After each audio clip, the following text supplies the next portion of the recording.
It was a reality check in Week 2 for Oakland, who now have to play Minnesota on the road. No easy task despite their 1-1 record.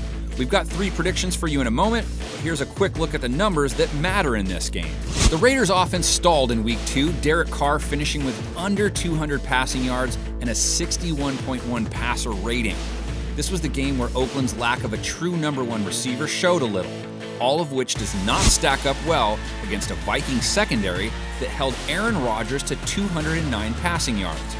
Rodgers hit them with some nice throws early, but it wasn't as much the passing game that hurt them as much as it was the ground game. Aaron Jones picked up over 100 yards rushing on 5 yards per carry, and that's where Josh Jacobs should come in for the Raiders. Jacobs slips out of a tackle, and the rookie's taken off.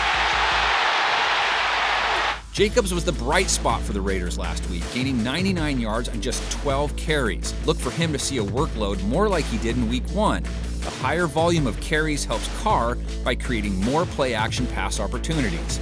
Similar story for the Vikings, whose strength also lies in their ground attack. There he goes! Dalvin Cook!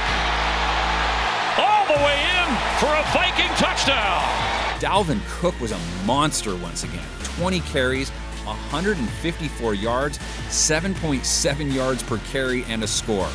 He's been the bell cow for the offense through the first 2 games, and from what we've seen from Kirk Cousins, that's a good thing. After throwing just 10 times in Week 1, he got back to more NFL-like levels, throwing 32 times against the Packers. But he ended the day 14 for 32, 230 yards, 1 TD, 2 picks, and an abysmal 52.9 passer rating. With stats like that, it would be easy to drop a game plan where all he did was just turn around and keep feeding Cook. But maybe the Raiders' secondary is the one to try and get Cousins back on track against, especially since Cousins' strength in the passing game tends to be the long ball. Oakland gave up over 400 passing yards and allowed 8 pass plays of 20-plus yards to the Chiefs, so maybe the Vikings coaching staff sees this as an opportunity. Raiders-Vikings Sunday, now for some predictions. Going deep for Diggs.